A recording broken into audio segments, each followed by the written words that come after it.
government is not doing anything. Mr. Fatuke, have you forgotten that this government, let's forget the fact that the vice president visited Kaduna after that bomb attack.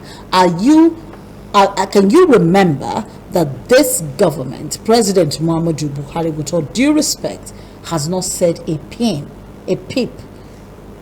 any word about that attack? If you read between the lips, as somebody would say, I am saying that this government has done fantastically well in the reverse. I get you. I am saying this government has nothing to offer by way of hope to Nigerians. Again, patriotically speaking, haven't gone to school and sat with Americans, sat with Europeans, we've been in class. I know the kind of respect I have for them, and I know the reciprocity of the kind of respect they have for my intellect sitting in class and talking about strategy. Always, I feel little.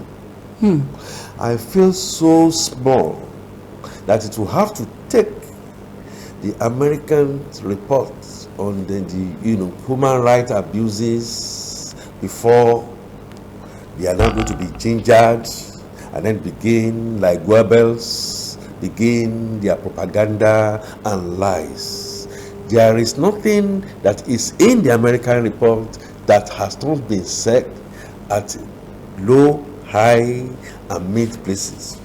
My point, therefore, is this. You are incapable of giving what you do not have. This government is incapable of taking us to the next level. So let's lick our wounds. Let's have one another's back, irrespective of the fact that they are going to come out again and begin to want to slander what the whole world sees so glaringly.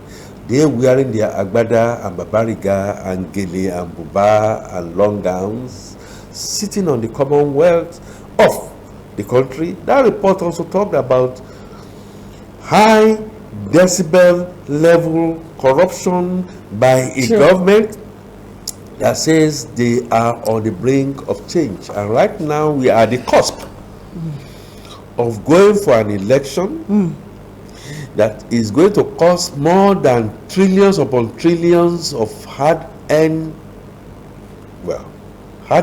from one source, oil, generally, mainly, to throw down the rein at a democracy that is not working for us, because I personally do not see what I see in the public space now of democracy in the way democracy should work that is working for Nigeria. And I have a captain of the ship who, apart from having said that he's done his best, which is suboptimal, also was asked pointedly on international newsreel that 2023 is round the corner. What is on your mind? And his response is not my problem. It's finished his tenure.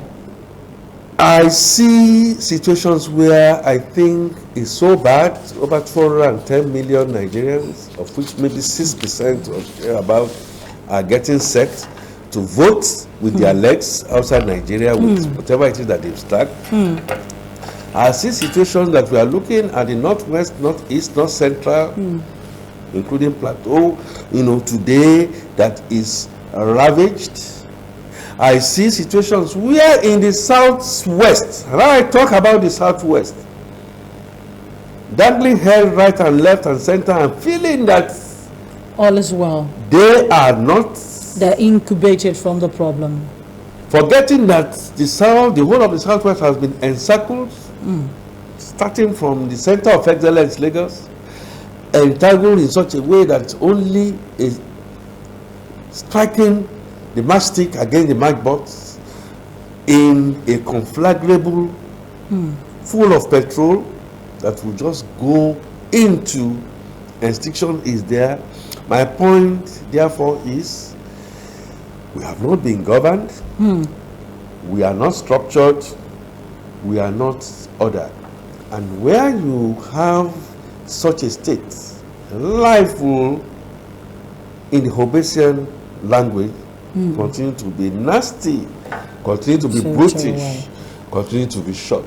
Unfortunately, like I said, we do not have somebody that even has a ray of light to be able to now then give us. Now the National Assembly are out again with their usual, bragado, drama, and poetry. They're going to boycott, shut down legislative business because Nigeria is a failed state, accusing Plateau intelligence authorities they have been of ignoring elected reports. to be the representatives of people and our first line.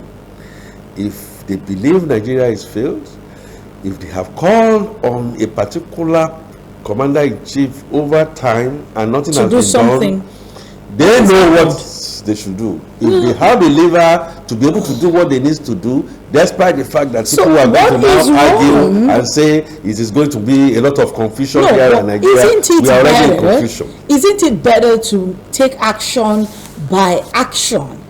I mean, that's why you're a lawmaker.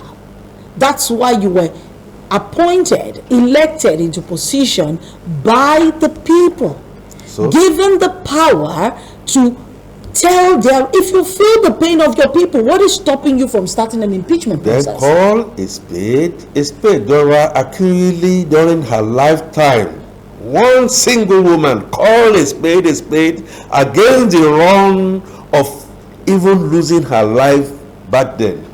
When she started working and talking about the doctrine of necessity, she stood ramrod and said, no, we shouldn't do this.